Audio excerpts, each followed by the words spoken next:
I vote Republican pragmatically, but I am really a libertarian. Politics is the art of the possible, and candidates must build a consensus to get elected and affect change. I don't think government has any business in our personal lives. Many viewers out there might agree with Mitt Romney on taxes and economics. They might even agree that he would be a better commander-in-chief, but they will still not vote for him. Why? Because they disagree with Mitt on abortion or gay marriage or another social issue. I'm going to deal with what I think is probably the number one and number two issues that are keeping some from voting for Romney: abortion and gay rights. Many believe that women should make their own decisions about their bodies and leave the state out of it. Many others argue that life begins at conception, and the government must protect that life in its most vulnerable form. If you are of the latter argument, you probably already support Romney since he has advocated that position. Let's deal with those of you who believe the former, the pro-choice position. The President of the United States can impact the abortion issue. He can nominate judges for federal and Supreme Court positions, and those judges, once approved by Congress, can make decisions regarding abortion and abortion-related issues such as notification and funding.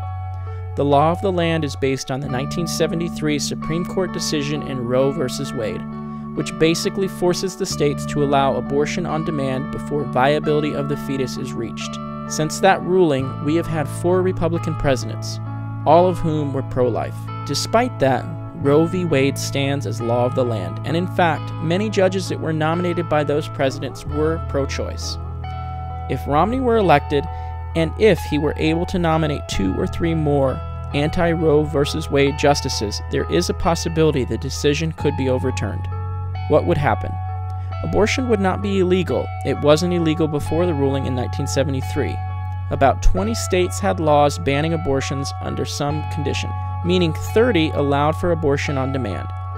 In absence of Roe, the states would decide state by state how to deal with abortion. It is certain that women could still get abortions in many states. State laws are less forceful because we can vote with our feet and move to states that enforce our values.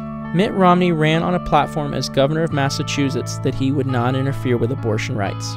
He changed his mind in 2005 after what he says was an illuminating conversation with a stem cell researcher. The viewer will have to decide for themselves if they believe this conversion was an honest one or done for political gain. The second issue is gay rights, and more specifically gay marriage.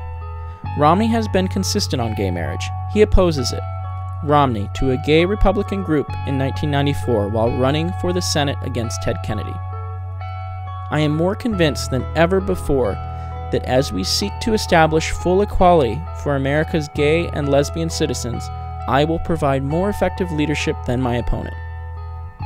He promised the group that he would support laws preventing discrimination against gays and lesbians in the workplace, and implied his hope for the eventual full integration of gays in the military, a policy that was ultimately approved 16 years later. In 2003 as governor, Romney supported civil unions but not marriage, signing on to an amendment that would block marriage but not civil unions. Gay marriage is not a partisan issue. President Bill Clinton signed the Defense of Marriage Act, which allowed states the right to not recognize marriages from other states, among other things. Obama has only very recently said he supports gay marriage, and hasn't introduced any legislation or indicated a willingness to do so. Social issues are important, but the way our republic is organized, they are mostly relegated to the states, and increasingly to the courts, who interpret the Constitution. The president has much more power to set a tax and spend agenda that either favors real growth or stifles it. The president also has command over our powerful military and sets the diplomatic agenda.